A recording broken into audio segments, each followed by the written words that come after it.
Hello everyone, welcome back to my channel smart sociology success. UPPGT 2009 का solve paper है जिसको हम solve करेंगे। इसके पहले की जो वीडियो है मतलब इसका पार्ट नंबर 1 जो है उसमें हमने 2009 का जो पेपर है समाजशास्त्र का 30 क्वेश्चन को सॉल्व किया है। अब इस वीडियो में हम 30 क्वेश्चन के आगे का जो क्वेश्चन है वो उसको हम सॉल्व करेंगे। सॉल्व करते हैं क्वेश्चन को।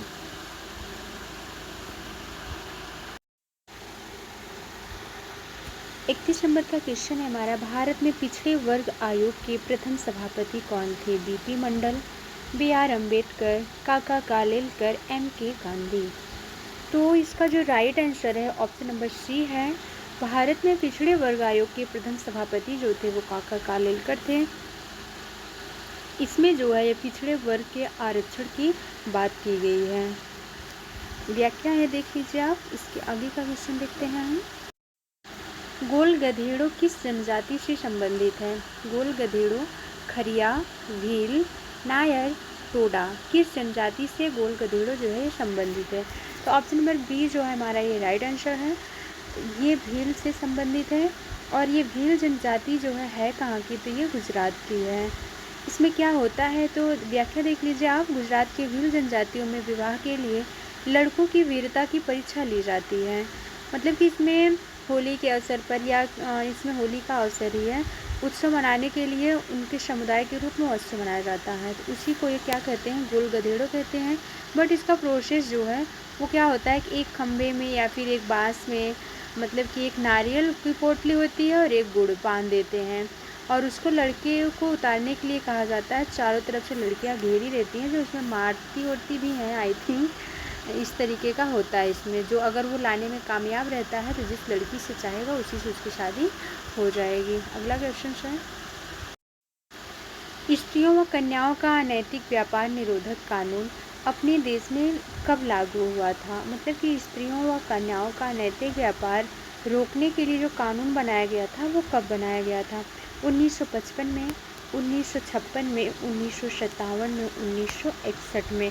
ऑप्शन नंबर बी हमारा राइट आंसर है क्योंकि इसका जो है ये 1956 में कानून बनाया गया था जिससे स्त्रियों और कन्याओं का जो अनैतिक रूप से व्यापार किया जा रहा था उस पर रोक लगाई जा सके।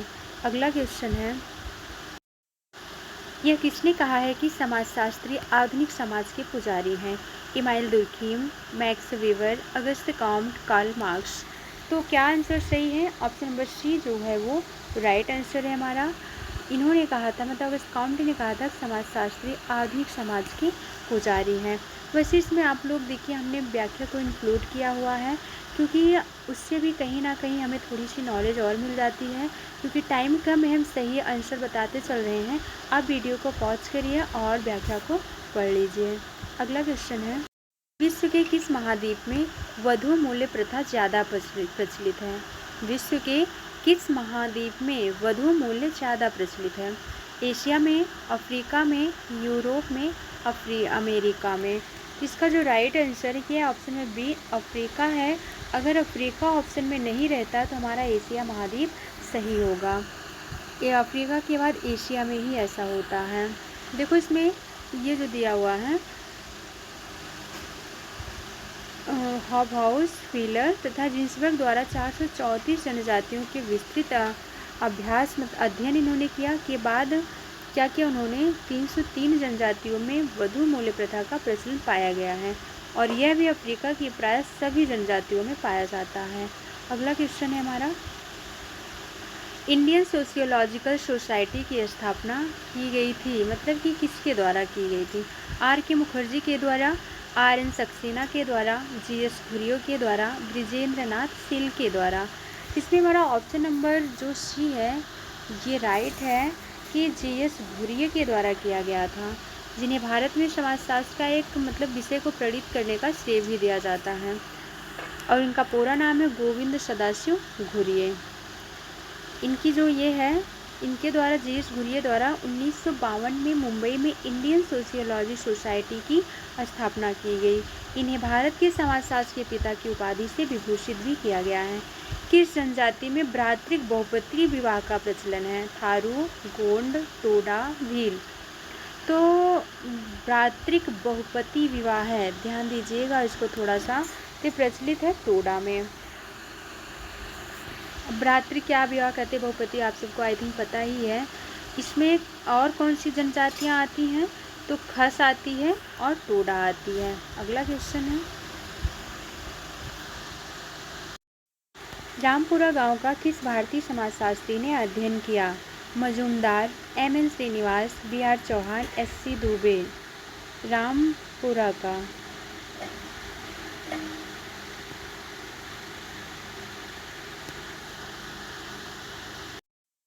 ऑप्शन नंबर बी हमारा यहाँ पे राइट है। एम.एन. श्रीनिवास ने रामपुर गांव का अध्ययन किया और डी.एन. मजूमदार ने मोहाना तथा दुधी गांव का अध्ययन किया। एस.सी. दुबे ने समीर पेट का अध्ययन किया है और बी.आर. चौहान जो है ये राजस्थान का गांव है, रड़ावती कुछ सांदड़ी ऐसे कुछ करके किया हुआ था। अगला क्वेश्चन है, दहेज निरोधक अधिनियम कब लागू हुआ था? 1961 में, 1965 में, 1970 में या फिर 2001 में? तो दहेज निरोधक अधिनियम जो है ये 1961 में पारित हुआ था। अगला क्वेश्चन है, वुस्टर स्कूल के जन्मदाता कौन हैं? संपूर्णानंद, वेकेरिया, एल्विन और ब्राइस, गुरनार मिर्डल।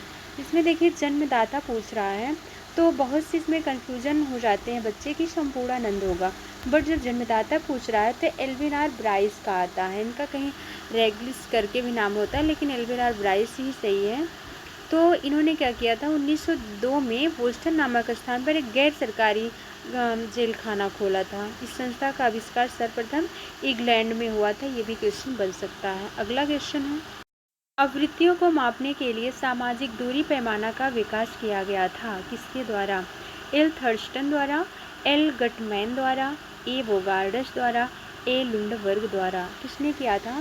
सामाजिक दूरी पैमाने का विकास जो है बोगार्डस ने किया हुआ था। अगला क्वेश्चन है, यहाँ पे दो सूची दी गई है, हमको इससे मिलान करना। प्राथमिक समूह, सांख्यिकी समूह, संदर्भ समूह, अंतः समूह और बाह्य समूह। थोड़ा सा ऊपर कर देते हैं हम। प्राथमिक समूह किसका है? सी.एच. कूले का है। सांख्यिकी समूह किसका है? वीर स्टीड का है। संदर्भ समूह किसका है? मर्टन का है। अंतर समूह और बहिर्समूह जो है ये W.G. समनर का है। ये हमारा मिलान इस तरीके का सही होगा। हम देख लेते हैं कि उसमें क्या है, कोड किस तरीके से इसका दिया हुआ है। ये रहा हमारा कोड जिसमें हमारा सी ऑप्शन जो है ये राइट है।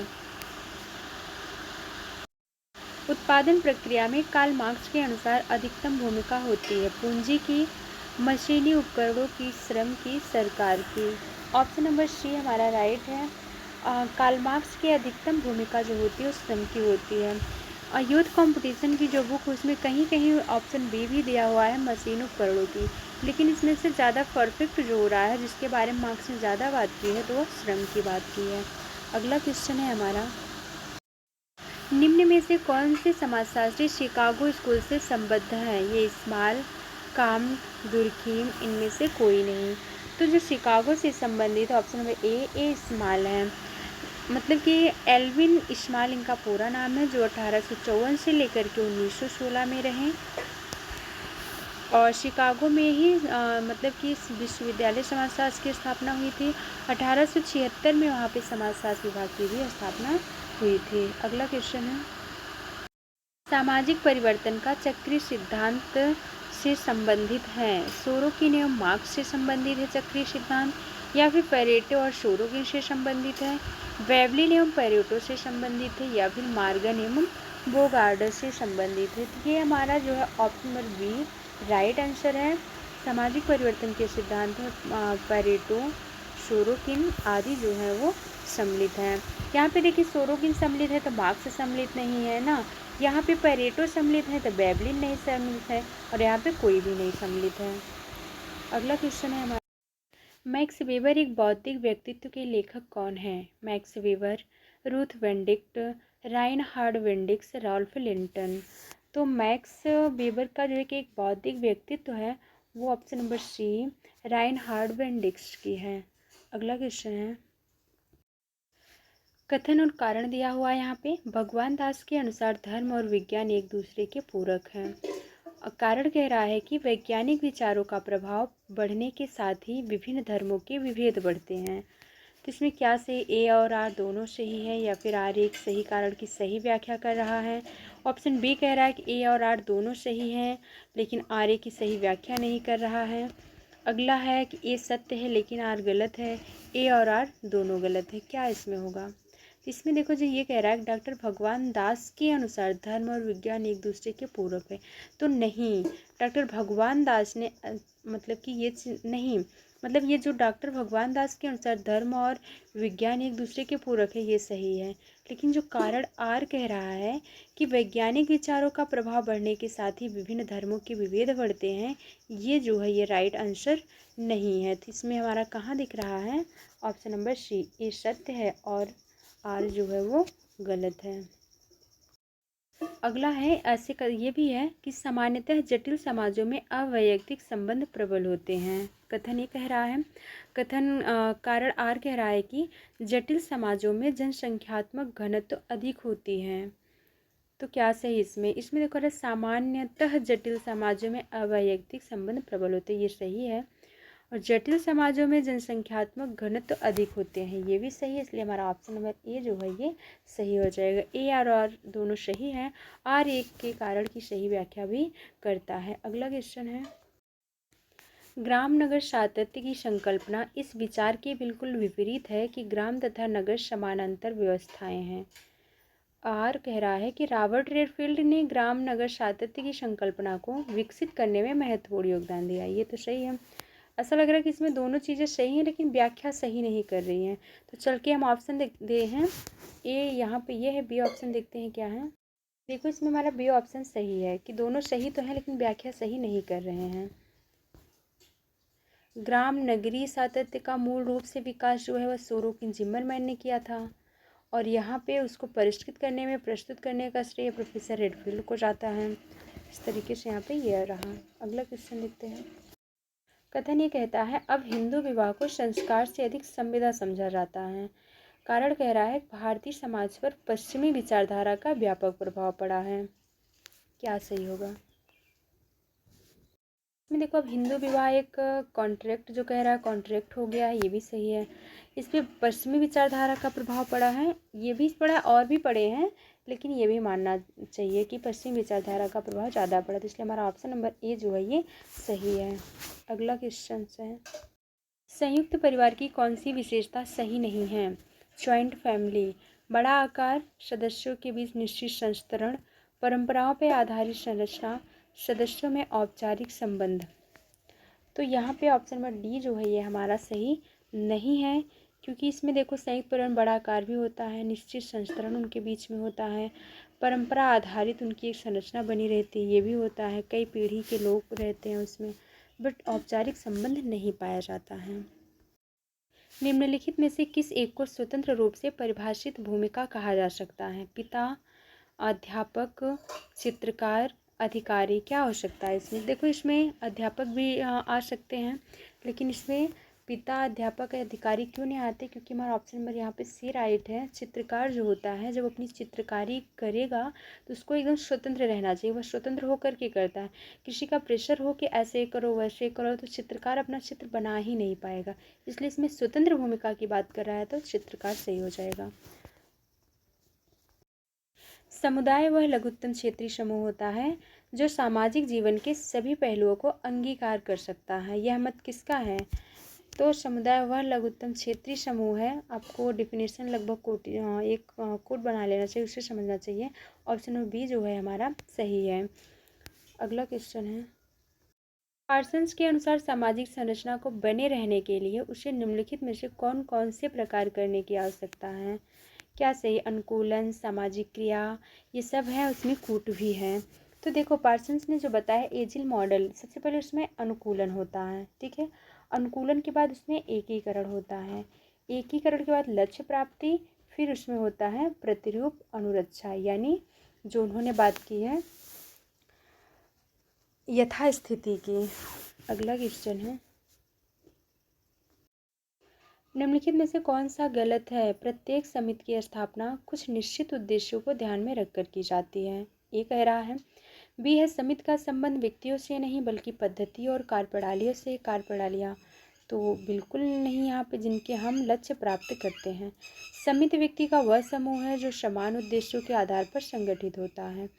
ऑप्शन डी कह रहा है समिति के सदस्यों में एकरूपता लाने के लिए सभी को समान नियमों द्वारा कार्य करना आवश्यक। इसमें निम्नलिखित कौन सा गलत? देखो सब चीज़ें समिति के बारे में ही कही गई, लेकिन जो ये कार्य प्रणालियों की बात कर रहा है ये तो संस्था में होता है ना, समिति में होता नहीं है पद्धति कार्य प्रणाली।